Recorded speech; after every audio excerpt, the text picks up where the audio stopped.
3 men rob a bank. 2 employees get locked in the strong room, and the man who can save them dies. That's the hook for Strongroom, a British crime thriller that is absolutely gripping, but does it actually deliver? What are we going to do then? Well, what do you suggest? Lock them in the safe? Yeah, what's wrong with that? No one can look in there while we got the keys. Strongroom is built on a fantastic premise. Genuinely, you have this ticking clock situation. 2 people are trapped in a vault. They have a limited amount of oxygen, and the one key is lost in a fatal accident. Meanwhile, the criminals are left with a choice. Walk away with the money. They've got it in hand. They're good to go. Or go back and save the people they've locked inside. Riches, but they become murderers or saviours, and they risk the chance of getting caught. And it's terrific. It's all about building that tension, that moral discussion, the weight of decisions that bear down on the people here. We're the only ones who know they're in there now. So? Well, we're the only ones who know they're there. Let them stay there. They'll die. The relentless pressure builds throughout the film, and they have these conversations that are weighted and heavy as they debate what they're going to do. Are they going to save these people? Will they not? There is something incredibly powerful about that, and we keep cutting back to the 2 employees trapped in the strong room. We see these people trying to figure out a way, trying to use their ingenuity to figure a way out, to open up, to give them personalities, to make them 3-dimensional, to give them lives and hopes and dreams, and put them against a ticking time clock of impending death. You get to feel for them. You have an understanding for them. The criminals aren't all bad. They've done something, yes. They've left a situation, and where other people would just turn their back and walk away, they're at the very least deliberating over that, looking at what they're going to do, how they're going to save them. It's a wonderfully tight picture. You've got limited cast, you've got limited sets, and you've got this tension that just builds and builds and builds, and it is wonderfully staged. Now, if I can get through this concrete and get at that pipe, we'll get some air. I mean, it won't be very pleasant air, but air. The performances are solid in this, very much in that early 60s British crime style. They're grounded. There's an almost procedural feel to some of the action, but when it comes to the intensity within the performances, you feel it. You feel that emotional punch when people make the decisions that you know are going to have grander ramifications. You're almost screaming at them to stop and think. Visually, it is clean. It is not especially flashy, but it doesn't have to be. It's setting the stage. It's allowing the performances and the story to do a lot of the heavy lifting here, and it's definitely more about the situation than it is about the style. I'm getting them out, and you're going to help me. Look, we can't get them out, Griff. We can't get the keys. We've still got the cutting gear. This being a BFI release, it is of wonderful stature. It's got a great crisp picture, a faithful presentation of the film, and something that looked great when I was watching it. I really enjoyed Strongroom a lot.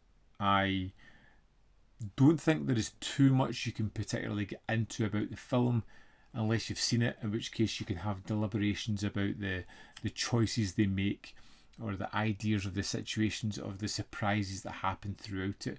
You can see the tension rising all the way through the characters, and it builds with a great culmination at the end of this thing, where I was on the edge of my seat wondering what was going to happen.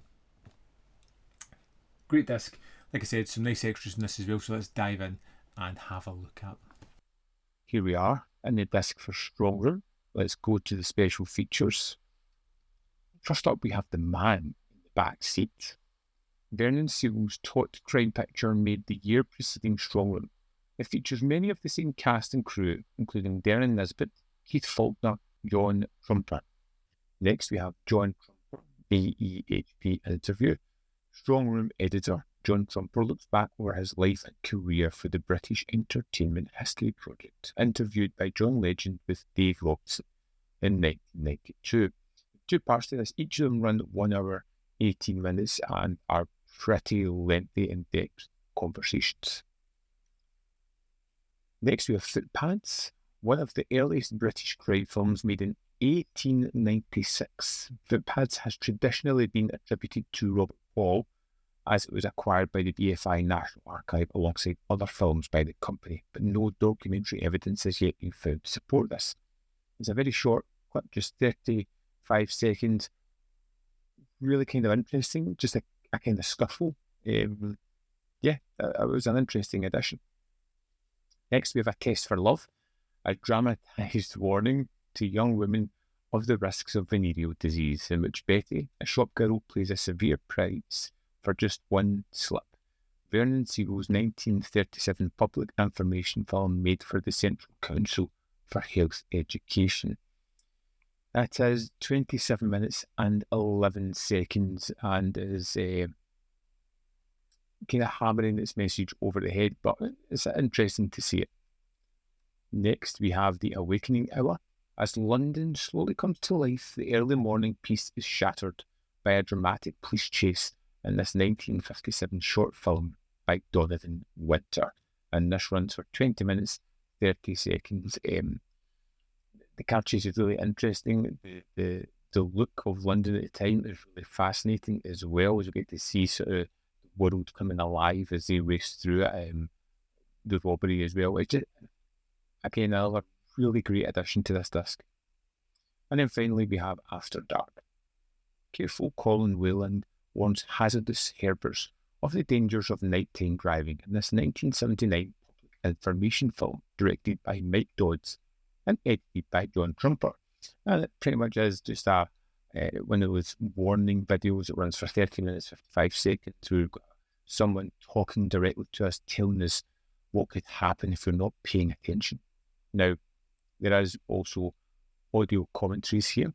We have 2 new audio commentaries by film historians, Dr. Josephine Botting and Vic Pratt, for both Strongroom and The Man in the Backseat, which I think is fantastic. There is also a 30-page booklet that comes with this, a few essays in it, all fantastic. Honestly, this is one of the best packages I've seen in the longest while. Well worth picking up. For me, this was a terrific film, right in my wheelhouse, and ticked all the boxes. Good performances, good direction, a fantastic story that's handled really well and built terrifically. Feels like low budget, but it's all in the story that really carries it and lifts it up more than that. Really happy with this one. Feels like a real discovery and something that I want to champion and share and help other people discover as well. If you have seen Strongroom, I'd love to know your opinion. Do you echo what I said? Do you have a differing opinion? Do you dislike the film or find it average?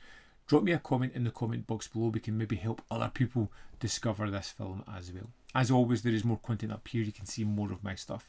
In the description box are links to Patreon, membership program and manvfilm.com, always in which you can support me. Thanks for watching. See you next time.